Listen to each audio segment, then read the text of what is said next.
Qui vise à vous expliquer le fonctionnement de l'application ImoShare, application à destination des chasseurs immobiliers et de leurs clients, application en marque blanche, c'est-à-dire que vous aurez directement l'application sous vos couleurs et à votre propre nom de société. Donc ImoShare, elle est composée de deux applications. Une application administrateur qui aura cette forme-là, imoshareadmin.web.app, soit le nom de votre société admin.web.app, et une application client qui aura directement le nom de votre application .web.app. L'application est disponible à la fois en native sur les stores, que ce soit Apple Store et ou Android, et elle vous permettra d'avoir des notifications et tout ce qui est propre aux applications natives, et ou en application web. Vous avez tout le détail sur le site imoshare.app du fonctionnement de l'application et de ce qu'elle propose. Euh, dans les deux cas, l'application peut être complètement une application à part entière, que ce soit sur votre ordinateur ou sur votre mobile. Moi, je suis sur Mac et Safari. Pour la mettre en tant qu'application ici, comme j'ai fait là, il suffit d'aller sur votre navigateur, Safari, Chrome, ce que vous voulez, et puis l'ajouter dans mon cas au dock. Pareil sur l'iPhone, on peut l'ajouter à l'écran principal et ça vous donne une application en tant que telle. La seule différence, c'est qu'il n'y aura pas les notifications. Et pour contrer cela, on a mis en place un certain nombre d'échanges d'emails en fonction des actions qui sont menées sur la partie admin et sur la partie client, de manière à ce que chacun des deux parties puisse avoir les infos de ce qui est fait, des biens qui sont ajoutés, des biens qui sont rejetés, des demandes de visite et ainsi de suite. On va le voir dans la présentation de cet outil. Donc là, c'était pour vous montrer un petit peu comment accéder et comment le mettre sur votre ordinateur. Je propose qu'on poursuive directement sur les applications en tant que telles. Donc on va juste revenir 5 minutes. Lorsque vous vous connectez pour la première fois et que vous n'avez pas encore de compte, vous avez ce que je vous ai montré tout à l'heure, cette page. Que ce soit vous ou un collaborateur, lorsque vous vous connectez pour la première fois, il faut du coup vous inscrire. Donc vous rentrez vos informations, vous créez votre compte et ensuite vous allez pouvoir vous connecter. Un de vos collaborateurs, c'est pareil, il va falloir lui envoyer le lien, le nom de votre application admin.web.app de manière à ce qu'il puisse se connecter et vous de votre côté, vous allez valider ou invalider sa demande. Et lorsque vous avez vos identifiants, vous vous connectez directement. Et ça vous donne accès du coup à cette interface côté administrateur. Vous avez ici plusieurs onglets qu'on va détailler, puis je vais revenir sur chacun d'entre eux ensuite. Vous avez du coup mon équipe, où vous allez pouvoir manager vos collaborateurs en validant ou en invalidant lorsque vous avez un départ éventuellement. Vous avez l'onglet client qui vous permet de gérer l'intégralité de vos clients. On va y revenir.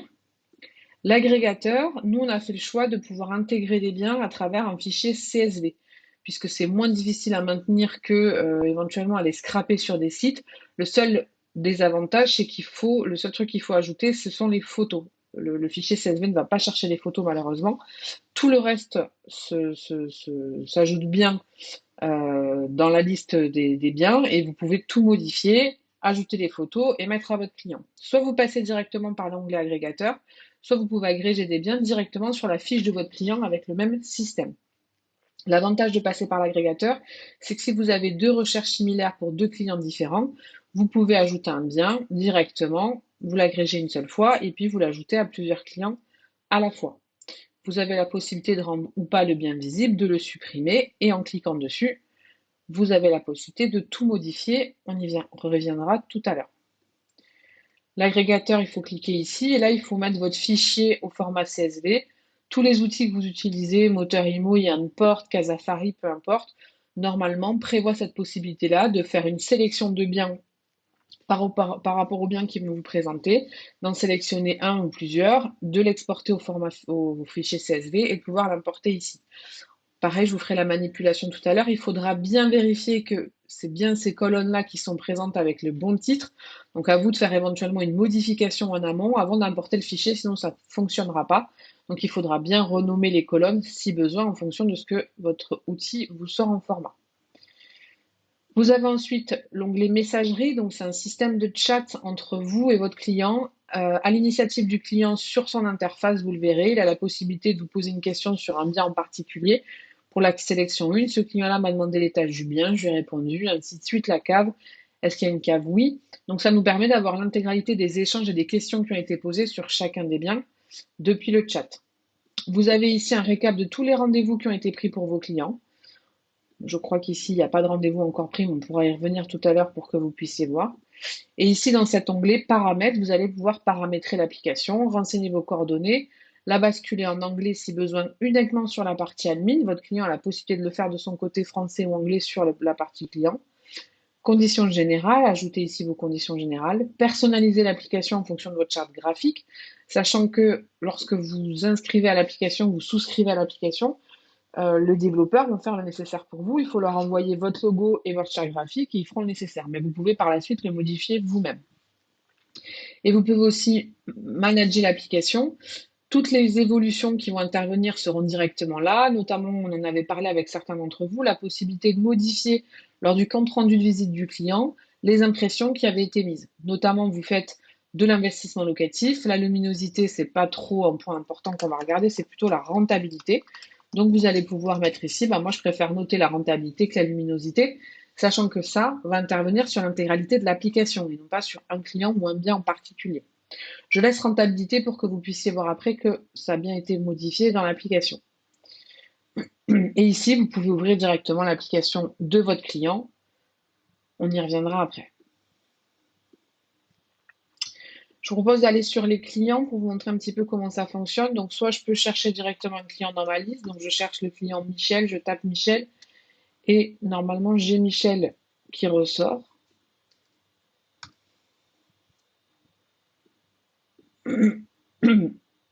Et là, je peux ajouter un client. Donc, je remplis les différents champs du bon. Martin, je lui mets une adresse mail fictive. On reprendra tout à l'heure un client que j'ai déjà pour les tests, puisqu'il faut que je puisse avoir accès à l'adresse mail en question. L'adresse du client, elle va se rentrer directement ici. C'est lié à Google. Vous le rentrez ici, puis quand vous allez valider, ça va directement remplir le champ. Vous mettez un numéro de téléphone, il n'y a pas de formalisme sur aucun des champs. Il n'y a pas de formalisme à respecter, vous rentrez ce que vous voulez. Donc même si c'est des numéros étrangers, ça passera. La surface, le type de bien. Ici, on a le statut du client qui va être important lorsque la fonctionnalité analyse va être déployée, puisqu'il manque à date deux fonctionnalités, la partie analyse et la partie signature électronique. Et la partie analyse va vous permettre de faire un suivi de votre activité et de votre chiffre d'affaires. Donc ce statut-là sera important à ce moment-là.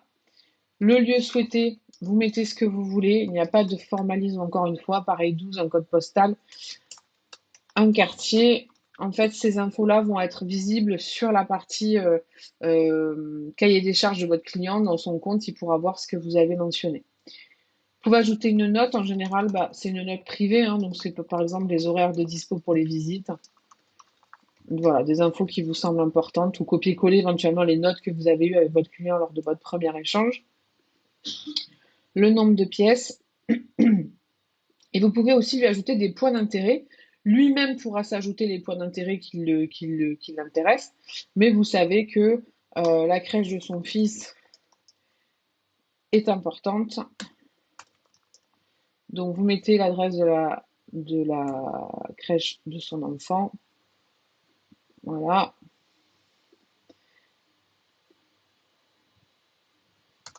Merde. Et comme ça, il le verra sur la carte, sur son espace. On le verra tout à l'heure. Donc, on a l'adresse qui se met. Ici, vous avez l'ensemble des biens qui vont lui être affectés. Nouveauté à visiter, visiter. Le bien va venir se ranger dans chacun des statuts en fonction des manipulations que va faire votre client. Et vous avez deux possibilités. Soit ajouter le bien directement à la mano, ici. On remplira tout à l'heure. Soit le faire depuis l'agrégateur. Vous avez aussi la possibilité d'ajouter un PDF ou une image, notamment son mandat de recherche et ou sa pièce d'identité. Et vous avez ici la possibilité de prendre rendez-vous pour votre client, de voir les rendez-vous qui ont été programmés. Donc comme je vous disais, je vais faire l'ensemble de ces manipulations, mais sur un client que j'ai déjà. Donc là, tout à l'heure, vous voyez, j'avais tapé Michel pour retrouver mon client Michel. Ça a fonctionné. Et là, je vais aller sur ce client en particulier, qui est associé à une adresse mail perso, puisque je vais vous montrer en même temps les échanges de mails qui sont faits en fonction des manipulations. Donc ce client-là habite dans le 12e, recherche aussi dans le 12e, il a son budget, les quartiers souhaités. Je lui ai pas forcément ajouté de notes. On lui a rajouté un certain nombre de points d'intérêt, notamment la crèche, son lieu de travail, et puis l'école de son enfant. Je vais supprimer l'intégralité des biens ou des choses qui ont déjà été faites sur ce client de manière à ce qu'on puisse avoir quelque chose de complètement neutre. Voilà. Donc, j'ai ce client qui est ici. On va lui ajouter son mandat de recherche. Donc, pour rappel, il faut que vous créez votre client avec son adresse mail, que vous lui envoyez le lien de son espace client, donc le nom de votre société .web.app, de manière à ce qu'il puisse s'inscrire, générer un mot de passe et puis pouvoir se connecter. Donc, une fois qu'il ira sur l'application et que vous lui avez créé son espace, vous ne pourrez pas gérer le mot de passe pour lui pour des raisons RGPD. Par contre, vous lui avez associé un email à son compte. Il va pouvoir aller sur son application et vers ici s'inscrire. Il rentre son mail, son mot de passe, celui qu'il veut, et il pourra ensuite se connecter.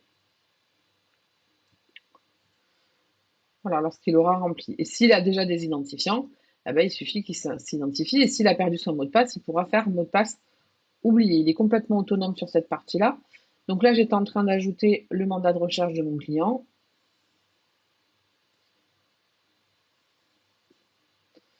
Donc le mandat, il est là.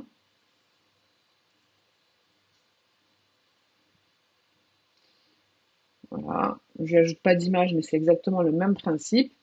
Et donc, on va venir lui agréger des biens. Donc, je vais sélectionner mon fichier CSV avec 3 biens que j'ai sélectionnés au préalable. Donc, mon fichier exporté. Et j'ai les 3 biens qui sont ici.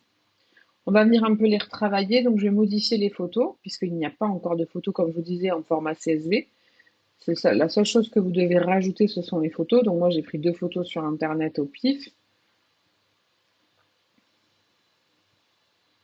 Une fois que les photos sont ajoutées, si vous souhaitez mettre celle-ci en premier, voilà, vous pouvez organiser l'ordre des photos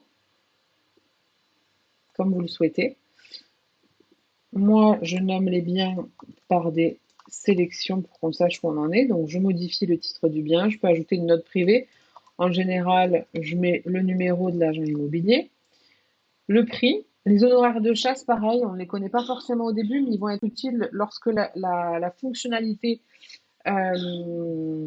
analyse va être déployée, au même titre que le statut du client. Donc, lorsque vous les connaîtrez, vous pourrez rajouter ici vos honoraires. Ça va vous permettre de faire le suivi de l'activité. La surface ici, inutile de mettre mètre carré parce qu'il y a déjà le petit mètre carré qui est présent dans l'application. Donc, juste mettre la surface, c'est suffisant. La source URL du bien, aujourd'hui, elle est non visible. Dans une V2 prochainement, elle le sera. Vous pourrez choisir si elle est visible ou pas par votre client. Le type de bien et l'adresse. Donc, on va changer l'adresse. On va mettre 4 rue du Sahel à Paris. Ça va venir donc ça se met ici, puis quand on valide, ça va venir se mettre. On part sur un 4 pièces avec 3 chambres. On peut dire si l'appartement a déjà été visité ou pas par le chasseur et ou déjà meublé. Ces infos-là vont venir se rajouter en dessous de la description si elles sont cochées sur votre client. Vous pouvez bien sûr retravailler l'annonce comme vous le souhaitez. Voilà, moi, je vais supprimer ça. Et ici, vous pouvez rajouter les points d'intérêt et toutes les infos que vous voulez partager avec votre client. La cave, le balcon, éventuellement le ravalement de façade à prévoir. Et vous pouvez lui ajouter des documents relatifs à ce bien en particulier. Donc là, c'est les documents seront visibles directement sur la fiche du bien. Donc mettons, c'est souvent dans un second temps, mais qu'une fois qu'il a visité, que ça l'intéresse, vous voulez lui rajouter la taxe foncière. Hop, vous pouvez lui ajouter la taxe foncière, les procès-verbaux d'assemblée générale, les appels de charges, enfin bref, tout ce que vous jugez utile, vous lui ajoutez ici sur la fiche du bien. Ici, il faut bien vérifier 2 choses. Soit c'est en brouillon, dans ce cas-là, ce ne sera évidemment pas visible pour votre client, soit c'est publié et vous validez. Donc, je le mets bien sur publier. J'ai bien l'adresse qui s'est mise, 4 rue du Sahel, validé. Et j'ai 2 autres biens ici. Voilà, je valide. Et je vais pouvoir aller sur le compte de mon client pour vous montrer côté client ce que ça a donné. Donc déjà par rapport à ce qu'on a fait, il y a des choses qui ont été, il y a des biens qui il y a des mails pardon, qui ont été échangés donc à destination de votre client sur l'adresse en Gmail. On lui informe qu'un bien a été publié sur son espace, donc il a l'info. On lui informe aussi qu'un nouveau document est disponible. Donc votre client, voilà, il va tomber sur son espace ici. Il aura la vue carte et la vue liste. Et en fonction de ce qu'il va faire, ça va venir se ranger ici. Donc ici, typiquement, le client se dit, voilà, alors là, j'ai pas mentionné l'adresse. Je vais faire le nécessaire comme ça. On pourra voir.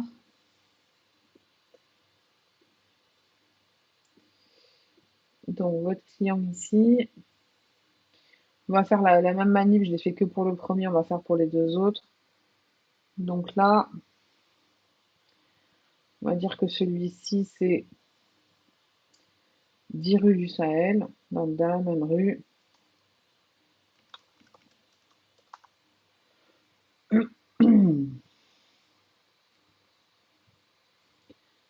Voilà, on va venir lui mettre une photo.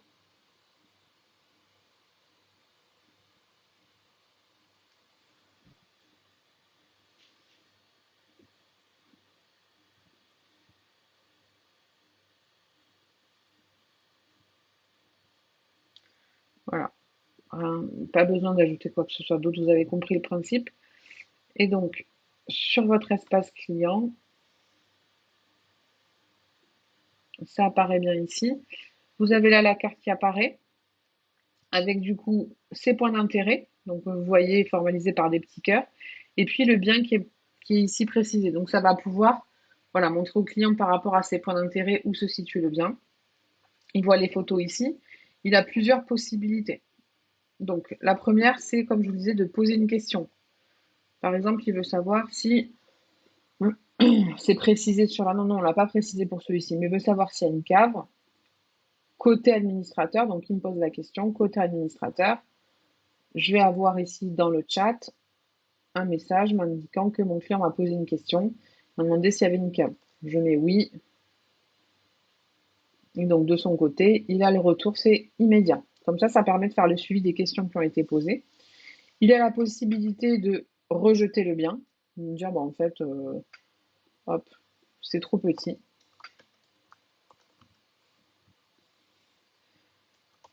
Avant même de le visiter ou quoi que ce soit, il peut vous, peu importe la raison. Si la raison n'est pas là, il peut venir le modifier ici.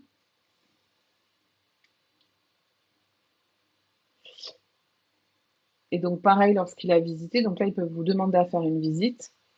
Donc comme on l'a rejeté, celui-là, on va le laisser de côté. On va travailler sur celui-ci. Celui-ci, j'ai pas renseigné l'adresse, j'ai pas la carte qui se met, mais grosso modo, il peut nous demander, voilà, je veux visiter ce bien. Je suis dispo demain à 18h. Validé. Donc là, les échanges qu'on a eus déjà ont eu des incidences. On a eu un mail indiquant que il y a une nouvelle réponse dans le chat et un mail à destination du coup du chasseur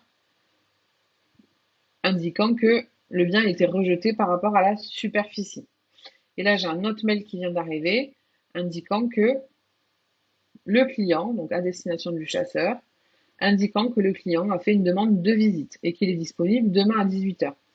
Ça, vous pouvez le retrouver dans votre espace lorsque vous allez sur votre client, donc l'espace administrateur, le client. Vous allez ici voir les biens. Donc, on voit bien qu'en fonction des manips qu'il a faites, on a bien son bien qui a été mis en rejeté. On voit bien qu'il a fait une demande de visite sur celui-ci et qu'il est disponible demain à 18h. Donc, ni une ni deux, vous prenez un rendez-vous. On va dire que c'est l'appartement qui est 10 rue du Sahel. Alors non, là, on ne tape pas l'adresse, pardon. On tape visite sélection 2. Mettons que le bien s'appelle sélection 2.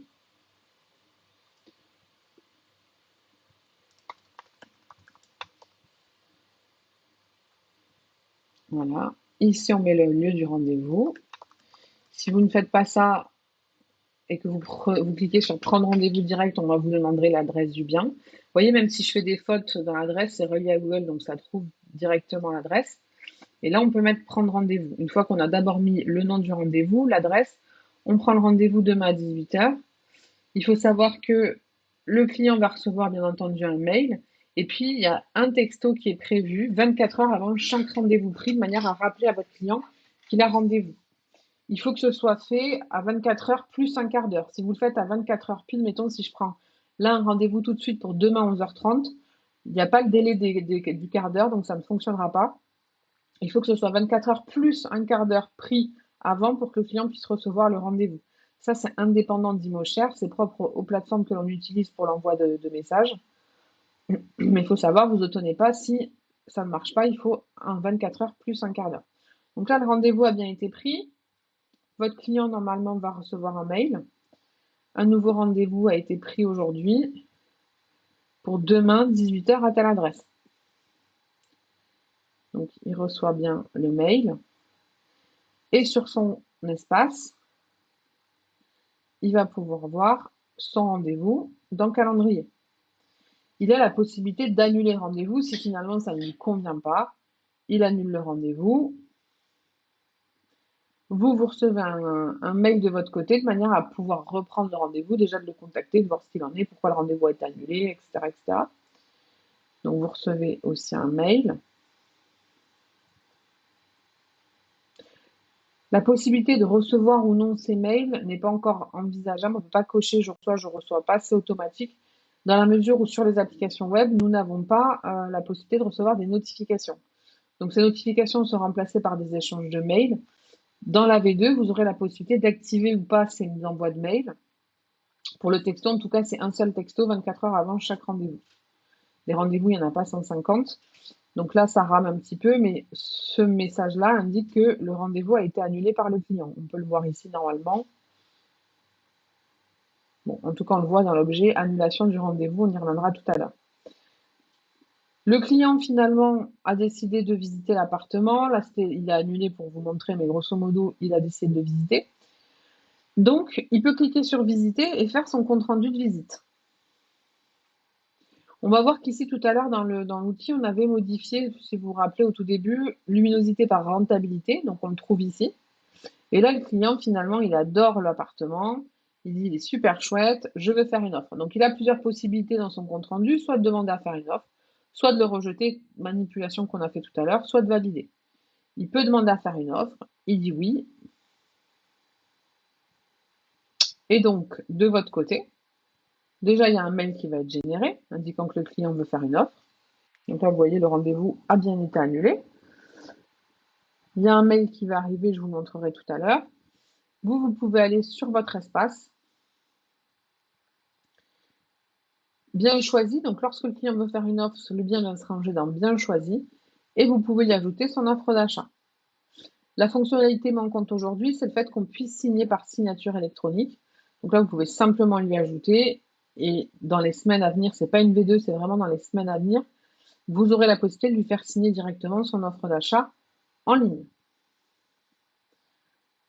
Vous lui ajoutez et il va pouvoir la retrouver de son côté dans les documents ici. Donc, il a son mandat et on retrouve son offre d'achat qui pourra signer lorsque la fonctionnalité sera disponible. Son mandat, son offre d'achat. Et ici, il pourra signer. Là, je vois que je reçois des mails. Là, une nouvelle offre. Le client souhaite faire une offre sur ce bien. Donc ça, c'est à destination du coup du chasseur. Hein. Et à destination du client, votre offre d'achat est disponible dans votre espace. Il peut directement la retrouver dans ses documents. Il a la possibilité aussi de vous contacter via WhatsApp, que ce soit depuis son compte ou depuis son projet. C'est encore plus parlant sur mobile, mais il clique ici, ça vous lie directement à votre WhatsApp. J'espère que cette vidéo vous aura été utile pour prendre en main l'outil. N'hésitez pas à aller regarder sur imoshare.app pour plus d'informations. Vous avez une FAQ qui est très bien faite, qui va permettre de répondre à la majorité des interrogations que vous avez sur le fonctionnement de l'outil. Donc imoshare.app FAQ. Voilà, donc certains ne sont pas encore remplis, je vais m'en occuper. Et vous avez à chaque fois toutes les questions qui vont pouvoir, qui peuvent revenir, vous avez le retour systématiquement. Je vous remercie pour votre écoute et je vous dis à très bientôt.